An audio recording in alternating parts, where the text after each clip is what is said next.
Hey everybody, it's Michelle. Last Friday we were reading Junie B, first grader, Turkeys We Have Loved and Eaten and Other Thankful Stuff. And it's been a few days since I've read any of this book, and we left off at the end, or almost at the end of chapter 9, and I was running out of time, so I couldn't finish it. But anyway, this book is especially long. It's longer than the other Junie B books. The last that we were reading about was the children and the teacher are making a list of the things they're thankful for, which is very unique. And today is the contest day. They are told that they have won first place for the thankful contest, and they're so excited, and the principal's outside at their door nailing their blue ribbon to the door. Let me take the cover off so it's easier to show you. Okay, so here is the picture of that. The children are very excited, and the principal's got their blue ribbon. Okay, so congratulations to you, room 1, he said, real happy. You won first place in this year's thankful contest. All of room 1 stood very still for a minute. That is called we were in a daze, I think. Then, boom, we jumped and we clapped and danced and yelled. We won! We won! We won! We yelled. Mr. Scary's face looked thrilled at us. I knew you could do it, he said. I told you that you were a very special group. Me and Herbert linked our arms together and we skipped in a very happy circle.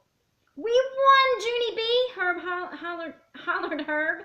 We won a giant first place blue ribbon and a big pumpkin pie. Then, screech! All of our skipping came to an abrupt stop. Because we remembered the vomit part, that's why. Herb and I looked sickish at each other. Then all of the other children looked sickish too. Oh no, we said, pumpkin pie. We have to eat pumpkin pie. But then, good old Lenny came to the rescue, because he had already had the whole thing figured out, that's why. Don't worry, everybody, I've got a plan, he said, real excited. He pointed to the back of the room. We've got a giant cleanup sink back there, remember? He said. All of us looked over at the cleanup sink. So, we said. Lenny grinned. So if anyone makes us eat the pie, we'll just put it in our mouths, then run to the cleanup sink and quick spit it out, he said. All of room 1 thought for a second. And then, whew, a big breath of relief whooshed right out of us, because spitting in the cleanup sink is a genius, of course. We started smiling again. Hooray for Lenny! That guy thinks of everything. Chapter 10, Naming Stuff. All of us skipped back to our seats. Principal walked to the front of the room, and he saw our thankful list on the board. We had added some more stuff on Tuesday afternoon, so now it was 20 whole items long. Principal read the list out loud. Number 1, cranberry jelly in a can. Number 2, exploding biscuits. Number 3, Nipsey Doodles. 4, rainbow sprinkles. 5, toilet paper. 6, money. 7, Philip Johnny Bob. 8, Police Sergeant Chuck. 9 is sausages. 10, Stinky the dog. 11, good old Larry from last year. Number 12, cookies, but not the coconut kind. 13, Jose's remote control. 14 is lightning bugs. 15, the big box of 64 crayons. 16, penguins. 17, Lenny's washcloth puppet. 18, whipped cream that Roger accidentally squirted in his mouth before school. Number 19 is nasal spray. And number 20 is the Cartoon Network. After he finished reading, Principal smiled real big at us. Boys and girls, this is the most honest list we have ever had in the school contest, he said. Thank you for telling us what children are really thankful for. Lenny turned around and looked at May. Then he did a big smirk. "Nipsy doodles rule," he said. May turned his head back around. Just then we heard feet out in the hallway. And yay! Yay! Hooray! Our favorite janitor came through the door.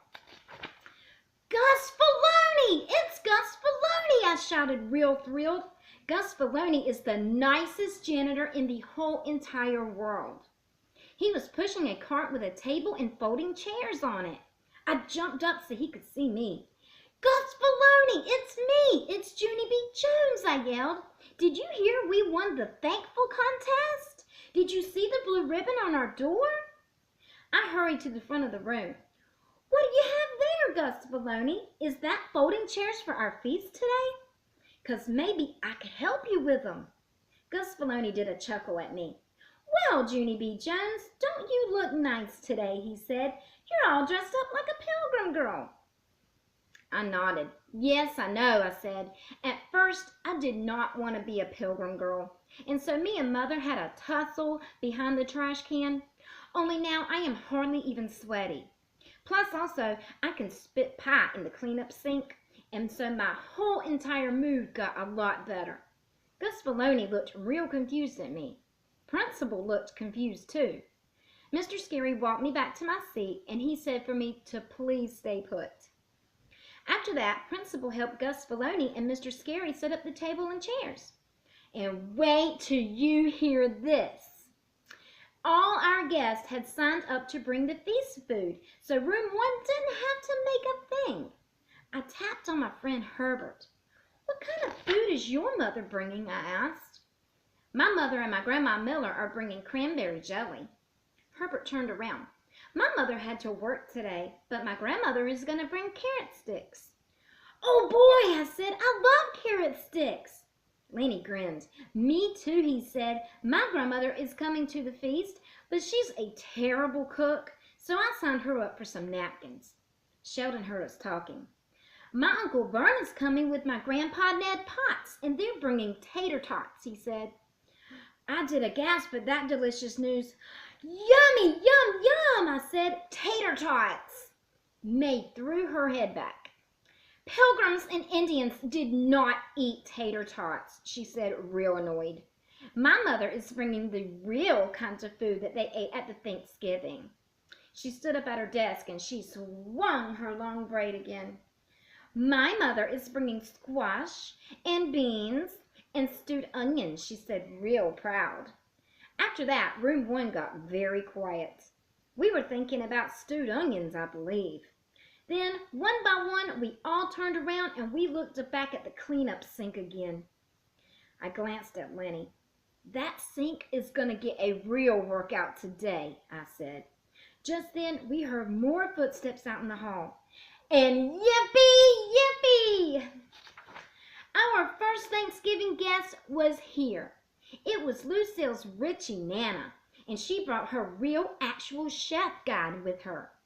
The chef guy was wearing a tall white hat and a long apron. It was all the way to his knees almost. Also, he was carrying a giant silver tray with a shiny lid on top.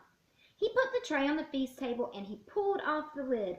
And wowee, wow, wow! It was the giantest turkey I ever saw. We ran to the table. "Whoa," said Roger, "how much does that big boy weigh?" "How much did it cost?" asked Lenny. "Can I have the drumstick?" asked Herb. "What's his name?" said Sheldon. The Richie Nana started to sputter. Oh dear. Well, let's see. Okay, here is the huge turkey for the class, and it is very big. And here is the Richie Nana, the chef. They look confused, and all the children. All right.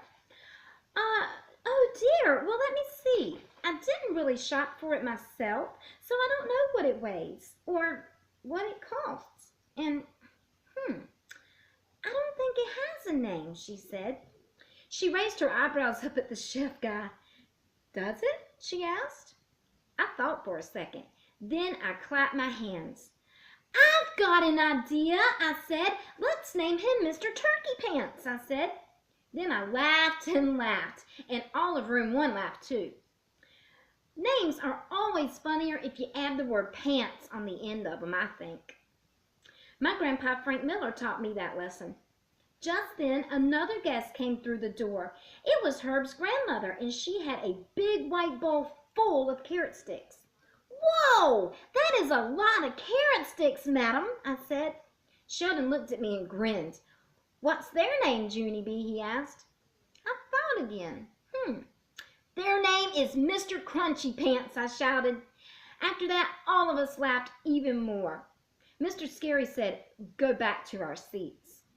"Boys and girls, I know it's fun to have our families at our Thanksgiving feast today, but we need to be on our best behavior for them, do you remember?" His eyes zoomed in on me. "And Junie B, I'm pretty sure we are finished naming the food, okay?" I did a salute.